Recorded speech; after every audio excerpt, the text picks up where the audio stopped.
Պարոն Մեխակյան, այսօր ժելի վարչության նիստը նվիրված է վաղարշապատի ընտրություններին, քանի որ դուք վարչության անդամ չեք եւ այսօր եկել եք ինչ հարցեր մասնավորապես օրակարգում։ Ցուցակի հաստատում, ընտրական ցուցակի հաստատում։ Քանի հոգանոց է ցուցակը լինելու, ովքեր են լինելու։ Շատ շուտով կիմանաք, բայց հայտնի Էջմիածնում եւ Վաղարշապատ համայնքում հայտնի հարգված մարդիկ, ովքեր պատրաստակամություն են հայտնել քաղաքի կառավարման մեջ իրենց ներգրավվածություն ունենալու։ Պարոն Մեխակյան, դուք եւս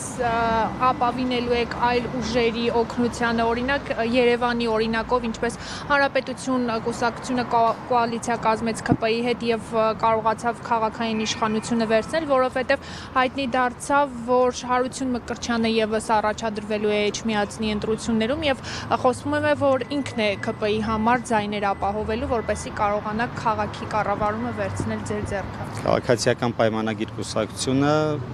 ոչ մեկի հետ ոչ մի պայմանավորվածություն չունի Վաղարշապատի ընտրությունների հետ կապված։ Այսինքն մենք կարծում եք, որ 50+ եք հավաքելու եւ բացառում եք համագործակցությունը որևէ ուժի։ Այո։ Ընդդուք ինչ Հանրապետություն։ Մենք գնում ենք բացարձակ հաղթանակի, այսինքն մենք չենք դիտարկում այլ տարբերակ, եւ մեր ամբողջ ռեսուրսը կենտրոնացված է մեր բնակիչների շրջանում քարոզ անելով, մեր նախընտրական ծրագիրը ներկայացնելով եւ իրենց արդեն նախորոք իրենց հետ շփումներում իրենց կողմից բարձրաձայնված հարցերը որպես ծրագիր իրենց ներկայացնելով եւ այդպիսով իրենց վստահության քվեն ստանալով։ Պարոն Մեխակյան, ես պիտի հիշեցնեմ ձեզ Փարաքարի օրինակը, Փարաքարի ընտրությունների քարոզարշավի ժամանակ էլ իշխող քաղաքացիական պայմանագիրը նշում էր, որ բացարձակ հաղթանակ են տանելու 50+1, բայց մենք տեսանք, թե ինչ եղավ, ընդդիմադիր ներկայացուցիչը իդեմս Վալոդիա Գրիգորյանի 57% ձայն կարողացավ հավաքել։ Շատ լավ, ընտրություններում ես կարող եմ Վաղարշապատի համար ասել, ընդհանրապես ընտրություններում ոչ մեկ չի կարող ելք երաշխավորել։ Բոլոր ուժերներ կարծում եմ, որ եթե հայտ են ներկայացրել մասնակցելու ընտրություններին, հետեւաբար վստահություն ունեն իրենց վրա, որ 50+ են հավաքելու, հետեւաբար չեն ապավինելու որևէ այլ ուժի։ Եթե նման ուժ կա, որ մասնակցում է, իսկ ես կարծում եմ, որ Վաղարշապատում դրանք բազմաթիվ են, առնվազն 5-6 ուժ, կարծում եմ ի սկզբանե արդեն տապալված է, բայց կոնկրետ մեր դեպքում մենք գնում ենք վստահ հաղթանակի, ես էլի եմ ասում, մեր իհարկե քաղաքացին ինքն է որոշելու եւ վերջին արդյունքում մենք մեկ ամիս հետո կամ չգիտեմ ամիս ու կես հետո կտեսնենք արդյունքները, բայց մենք մեր բնակիչների հետ ամենօրյա կապի շրջանակներում եւ նաեւ առավելապես քարոզարշավի ժամանակ իրենց կողմից վստահության քվենք խնդրելու, ներկայացնելով մեր ծրագիրը, ապավինելով մեր ուժերի վրա։ Պարոն Մեխակյան, ձեզ վերջին շրջանում քննադատեցին նաև այն հանգամանքով պայմանավորված, որ Վալոդիա Գրիգորյանի հուղարկավորությունից մեկ օր անց դուք Էջմիածնում ՏԿ նախարարի գլխավորությամբ էկոնոմիկայի նախարարի հետ բիզնեսմենների հետ հանդիպումներ եք կազմակերպել եւ այդ հանդիպումները կրում էին հենց քաղաքական քարոզչական բնույթ, ինչ էիք խոսում, ինչ էին նրանք վստահեցրել, դուք ինչ ակնկալիքներ ունեք բիզնեսմեններից, ինչով են ձեզ օգնելու Էջմիածնի ընտրությունները։ Ինչպես միշտ քաղաքական որոշ ուժեր այնքան անբարոյական են, որ տարբեր մարդկանց անուններ են տալիս, այդ թվում երջանկահիշատակ Վալոդիա Գրիգորյանի անունը, փորձելով շահարկել դրանք Վաղարշապատի առաջիկա ընտրություններին, բայց դա բացարձակապես կապ չունի եւ բերել կապելով այդ ամենը Վալոդիա Գրիգորյանի հետ, ես չեմ հասկանում այդ ընդհանրապես այդ խոսույթի իմաստը, բացի դրանից դա աշխատանքային հանդիպում է եւ ընդհանրապես կապ չունի որևէ այլ համայնքի եւ ընդհանրապես որևէ այլ անձի հետ, ընդհանրապես կապ չունի եւ այն լրագրողը կամ լրատվամիջոցը, որ տարածել են, իրենք այնտեղ են եղել, իրենք հարցազրույցներ են վերցրել մասնակիցներից եւ կարծում եմ իրենց տարածած հայտարարությունը եւ իրենց իսկ վերցրած հարցազրույցների բովանդակությունը ընդհանրապես իրար հետ կապ չունի։ Հետևաբար դա պատվերով իջեցված որևէ ինչ-որ մի process է, որի արդյունքում անընդհատ թիրախավորվում է ես, բայց փառք Աստծո, ես ունեմ մեր բնակիչների հետ ամենօրյա շուրջօրյա կարող եմ ասել կապ եւ կարող եմ ասել որ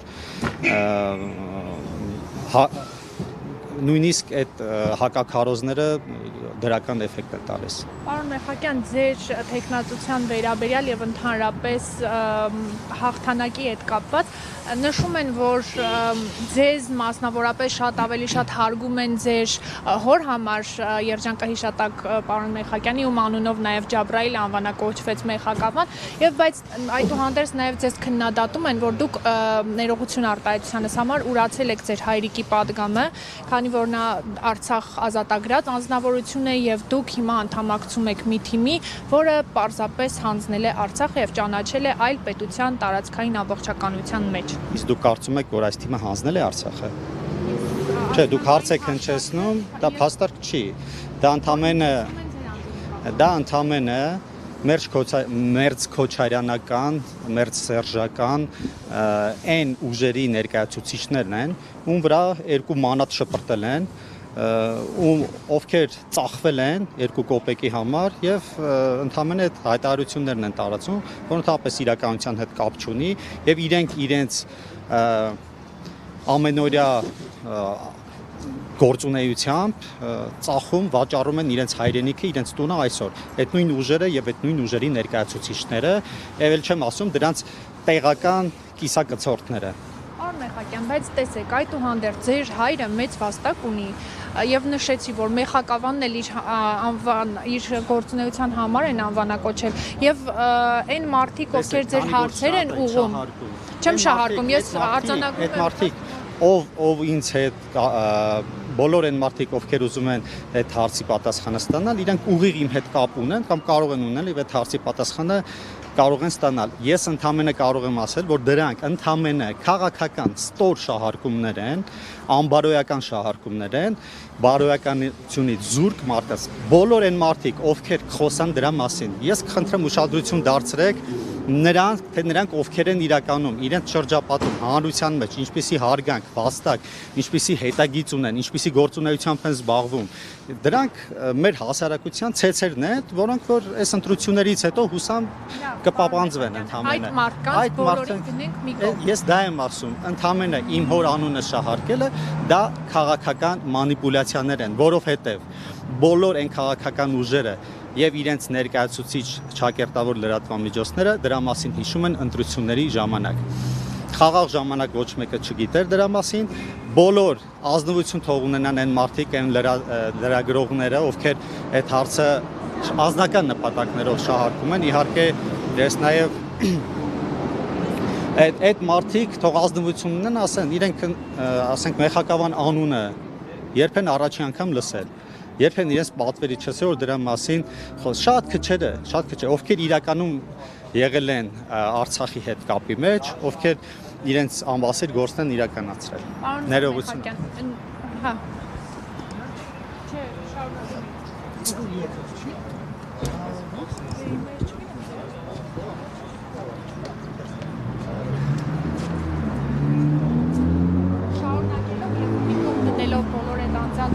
Դուք թվարկում եք, բայց նաև պիտի խնդրեմ իմ լրագրող գործընկերներին չթիրախավորել, մի կողմ դնենք բոլորին,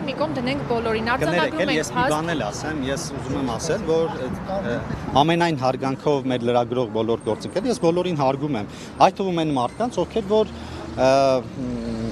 մի տումնավոր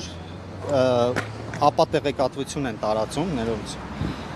ներկա գտնվելով հանդիպումներին, որտեղ որ իրենք կամ ձայնագրում են կամ հնարավորություն ունեն ձայնագրելու բացի իրենցից նաև այլ մարդիկ են ձայնագրում այդ հանդիպումը եւ այդտեղից հետո հայտարարում են որ դա քաղաքական հանդիպում էր եւ մեկ քաղաքական հանդիպման դրվագ չեն հրապարակում չնայած այդ հանդիպմանը իրենք ներկա են եղել ես ոչ մեկի չեմ թիրախավորել եւ չեմ թիրախավորելու իմ կյանքում բացառությամբ այն մարդկանց ովքեր որ անձնապես կփորձեն իմ անձի վիրավորել միանշանակ անհամարժեք պատասխան են ստանալու։ Խոսել ենք, բայց մի վարքեն ես այս կոնտեքստը փակենք այս հարցը, ես հարցը ձևակերպում եմ ուղիղ եւ որևէ մեկի անունը չեմ տալիս։ Քանի որ ձեր հայրը վաստակ է ունեցել Արցախի ազատագրման հարցում, գործում եւ մի իշխանություն, որի ղեկավարը Արցախը ճանաչում է Ադրբեջանի տարածքային ամբողջականության մեջ, հակասությունը այստեղ է։ Մի կողմ դնենք բոլորին։ Դուք ինչպես եք կարողանում հաշտ լինել այդ իրողության հետ։ Հայաստանի բոլոր ղեկավարները անխտիր բոլորը ճանաչել են Հայաստանի Հանրապետությունը այս սահմաններով, այսինքն Արցախը չեն ճանաչել Հայաստանի սահմաններին ցերս։ Իսկ իմ հայրը ժամանակին, երբ որ ազատագրել է, ինքը իմ պապիկին ասել է, այդ ազատագրված տարածքներից այդ 5-ը դրանք սակարկման ենթակա տարածքներ են բուն լեռնային Ղարաբաղի տարածքը պահելու համար։ Իսկ այն իշխանությունները, որոնք եկան իմ հոր եւ իմ հոր մարտական ընկերների արյունով շահած հայրենիքը իշխելու, նրանք եկան կեղեքեցին առաջին հերթին Արցախը հարստահարեցին, արցախցուն հարստահարեցին եւ այսօր փոխանակ ամաչեն գլուխները կախեն հանրության առաջ մեծ խոսում են։ Ինչի համար ներողություն ավարտեմ Նարեկ ջան։ Ինչի համար, որովհետեւ այդ հարստահարված գումարները հիմա հերթով ապօրինի գույքի բռնագանձման օրենքով հետ է գալիս եւ նրանք հասկանում են, որ որտեղից կիսածակ շոյերով եկել են, նույն ձև պետք է հետ գնան։ Նիկոլ Փաշինյանն էլ չկարողացավ այդ թվում նաև ձեր հայրիկի ազատագրած տարածքները ըստ նպատակային օգտագործել, որովհետև այդ 5-7 շրջանները որպես անվտանգության, այսպես երաշխիքներ էին ազատագրվել, պետք էր տային դա Ադրբեջանին Արցախի դիմաց, կարգավիճակ ստանալով, բայց Նիկոլ Փաշինյանն էլ չկարողացավ այդ տարածքները ըստ անհրաժեշտության օգտագործել։ Դուք այս մասով Ես ուզում եմ հասկանամ, մենք ընդհանրապես այլմոլորակային ենք, թե Հայաստանի Հանրապետությունում ենք ապրում, ինչի համար հարցս հռետորական է, ձեզ չի ուղղված Նարեկ ջան, որովհետև տեղի է ունեցել պատերազմ բոլորիս աչքի առաջ, մենք կամ մեր շրջապատից, մեր ընտանիքից շատերը մասնակցել են այդ պատերազմին եւ մենք ունեցել ենք ցավալի պարտություն։ Ամբողջ իրողությունը դա է։ Իսկ եթե դիվանագիտությունը սպառվել էր, հետեւաբար մարդիկ Նիկոլ Փաշինյանը իր սեփական կետից էր սկսել։ Շատ լավ, Նարեկ ջան, դուք այդ հարցերը Պարոն Փաշինյանին իզնից շատ հնարավորություն ունեք տալիս։ Դուք արեցիք իմ հայրը, դուք այդ հարցերը խնդրում եմ իմ տեղը մի որոշեք, ես ինչ հարցեր տամ, դուք ձեր հարցերը ձևակերպեք եւ դուք իզնից շատ եք ունենում հնարավորություն պարոն Փաշինյանին հարցեր տալու։ Կարող եք առաջիկա հարցեր տալու հնարավորություն չկա։ Հարցեր տալու հնարավորություն կա։ Դուք որպես լրագրող ձեր հարցը ձևակերպելու համար առնվազն ամիսը մեկ անգամ, երկու անգամ հնարավորություն եք ունենում ուղիղ ձեր հարցերը տալու։ Ամեն շաբաթ այստեղ հավաքվում։ Ես ամեն շաբաթ այստեղ չեմ լինում, այստեղ լինում եմ, երբ որ հրավեր լինում։ Իսկ այս անգամ ինչ արդիվ են ձեզ հրավիրել։ Վաղ շաբաթ համայնքի նախընտրական ցուցակը հաստատում են հանում։ Հայտնի է արդեն ցուցակը, դուք գլխավորելու եք, հետո ովքեր կան։ Հետո կհրապարակվի կտեսնենք։ Եվ ձեր շանսերը ինչպես է գնահատում, խոյը որ միացավ միացնին, դա ձեզ համար օգուտ էր։ Ես իմ շանսերը գնահատում եմ բավական լավ, դրական, որովհետև առաջին հերթին ես եւ իմ թիմը այս 4 տարիների ընթացքում իրականացրել ենք բազմաթիվ աշխատանքներ հենց այն նույն բնակիչների համար, ովքեր վաղը պետք է գնան ընտրության։ Այդտեղ կառուցվել են մանկապարտեզներ եւ շարունակվում են կառուցվել մանկապարտեզներ, այդտեղ դպրոցներ են կառուցվում, այդտեղ ճանապարհներ են կառուցվում, խմելու ջրագծեր, ոռոգման ջրագծեր, դրանք շարունակական են լինելու, այո կան նաեւ բազմաթիվ չլուծված խնդիրներ, բայց դրանք բոլորը ծրագրային փաթեթներով ներկայացված են եւ սպասում են իրենց ֆինանսավորմանը։ Հետևաբար մեր ասել է, որ նոյեմբերի 16-ի 17 լույս 16-ի Հա, կներեք Նարեկ ջան, ուղղակի դուք հարցը տալիս եք, հետո չեք թողնում ես պատասխանեմ։ Չէ, պատասխանեցի։ Չէ, չեք պատասխանում, ձեր մանկապարտեզ։ Չեմ թվարկում, ես ընդամենը դա ասում եմ, որ մեր ընտրողները գիտեն, թե ում են ընտրում, որովհետև իրենք ծանոթ են անձնապես եւ ինձ եւ մեր թիմին։ Հետևաբար իմ վստահությունը, այսպես ասած,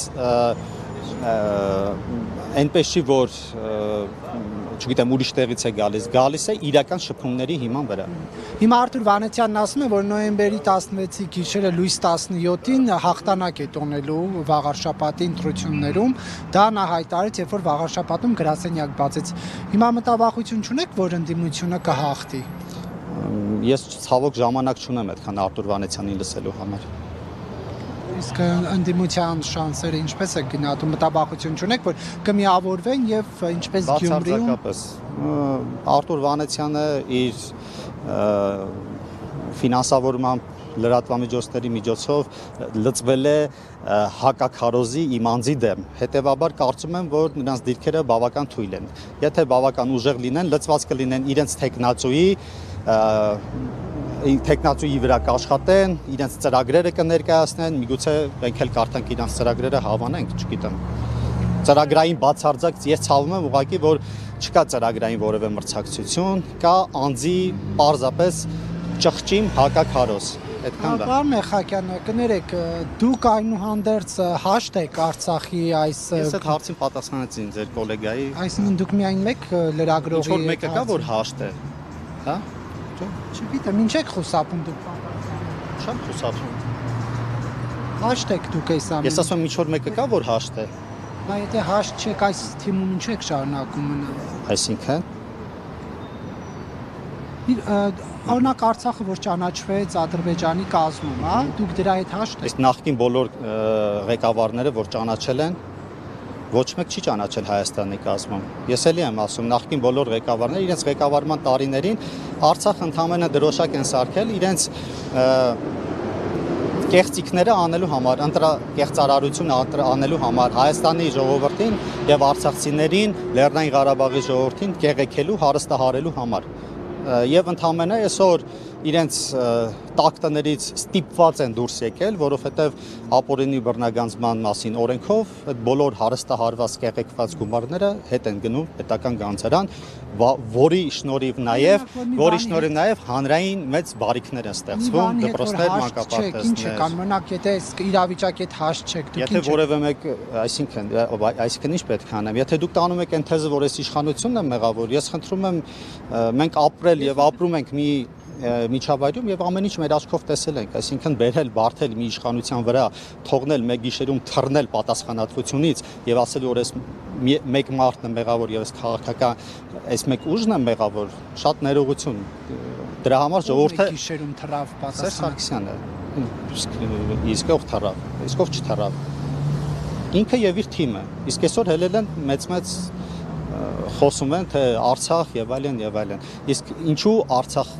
իրենց մունետիկ մինի գեներալները այդտեղ որ հարստահարում էին արցախցիներին, ինչու նրանց ձեռքը չէին բռնում իրենց կառավարման տարիներին։